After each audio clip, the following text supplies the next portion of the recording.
Hey, good morning everybody. My name is Justin and welcome to day 13 of my MentalFit challenge. So this MentalFit challenge, the reason that I'm doing it is kind of evolving as I go through it, but it's to get me to a place where I really enjoy doing the activities that progress me, and it makes me more aware of my motivations for doing different things. Day 13, I'm right in the middle of the buffer zone here. And what that means is I have the choice between just sticking with last week's adjustments, which was going on walks and meditating, and picking up the week after's adjustments to how I live my life, which for next week will be 5 hugs a day from at least one other person, and 5 compliments a day from at least one other person. And what was the third thing? Oh, and not watching non-educational videos. So yesterday I tried to start picking up on next week's alterations to my how I live my life, and I got to 6 hugs, 3 from 2 different people, and not a lot of compliments. I think that one's going to be a little bit more difficult. My family's very physically affectionate, but we don't automatically do compliments. So I think that's a skill that we're all going to kind of be working on. As for not watching videos, I did a great job at not watching videos, but then I got into the evening. I got in my bed and I just watched videos without even thinking about it. And I realized that when I woke up this morning, I was like, oh crap, I watched videos last night. And that one of the things that kind of shows me is that I don't watch those videos really even for pleasure. I watch them because I'm used to it. And that is not a great reason to keep doing something, especially something that you can do for hours and hours on end, like watching videos in bed. And so that's a really good thing for me to know about kind of my relationship with watching videos and, wasting time at the end of the day. So yesterday I did not go on a walk, and I really feel like I missed out a little bit there. One of the things that I've been having trouble with kind of since I left school was that I never really felt like mentally I was in a place where I wasn't stressed, but I also had a lot of mentally challenging work to do. Does that make sense? Where, in school you have test A, test B, you have all these things that you're learning. And I was never one, thankfully, to stress out about tests for the majority, because I was, basically just a straight B student without studying. But what that means is that right now I'm trying to find an activity that isn't really linked to my personal well-being, right? Isn't in relation to the people I have relationships with, or my work, or how I make money either now or in the future, or affect my reputation. Like anything that's real. I don't want to say public, but isn't stressful, but also provides a lot of mental challenge, mental stimulus, because I've been working a lot on the right side of my brain. I've been doing a lot of creative work. I have been focusing on really big, high-level problems and more logic-based than information-based.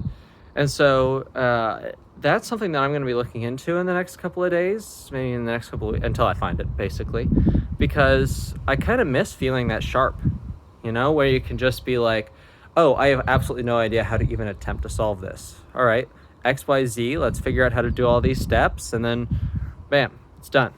And I really miss that mental acuity that I used to have. So I'm going to try. I'm sure there's someone who's already had this problem in the past and has solved it, And so I'll just steal whatever they did.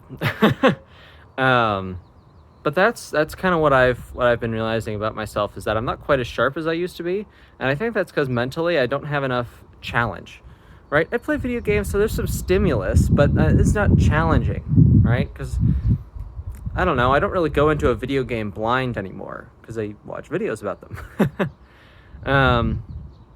Also, what I noticed, so I did a little research this morning on left versus right brain and what stimulates them, is that the left brain, the logic side of the brain, is only stimulated by reading if you read, not skim. So I've been reading fiction books for, God, over a decade, way over a decade. And I'm to the point where I can read 30 words on the page and be done. I know what that page is all about, and that's great. And then I go into the next page. But it seems that intentionally focusing on each and every word stimulates the left side of your brain, because it sees it rather than as a pattern, it sees it as data. And so your left brain works towards, okay, here's all the data, let's use it. And I think that's going to be something that'll be a bit easier once I start going into and doing a lot more nonfiction work, because it'll be, something I have to focus on more. But it's a good thing for me to know that skimming is fine if you want to get the gist of the information.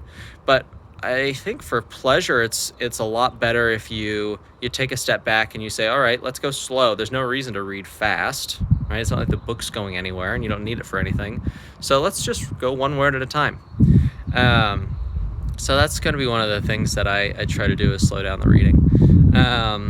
One of the reasons I kind of really missed my walk yesterday, as in missed, not as in didn't do it, but missed as in wish I did, is that, well, the best way to describe this is your brain has two settings, and they are related to each side of the brain. And it's not on-off. It is kind of in the moment, figuring out small challenges and sort of getting stuff done. And then the other mode is where it takes a step back and it doesn't have a lot to do right now. So it can start gestating on the information and the goals that it knows that you have, and kind of work yourself towards a place where you want to be. That's why oftentimes people have their best thoughts in the shower or in the bathtub, just generally relaxing. Because it's difficult, or nigh on impossible, for your brain to go through and solve lots of little problems at the same time as it has to solve a really big central problem. So it kind of has to do one or the other. And I've had a lot of time where I'm not solving a lot of little problems. Very stress-free, very relaxing, not a lot of challenge, which is something that I'll be bringing back into things as I start to get a little bit more forward-moving. But yeah, so I didn't really have my time to get into that big picture space because I was playing video games with one of my friends all day. And I realized that video games that I play with my friends is kind of a poor substitute for solving real life problems with them, because I play video games for friends, but it's kind of like exercising. I don't really see the point in doing it.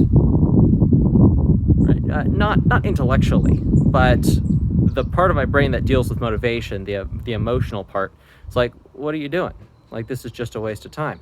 Go do something productive with them, or like actually interact. Now, because of the quarantine, I can't go over there and do stuff with them, but that's also something that I think is a little bit food for thought.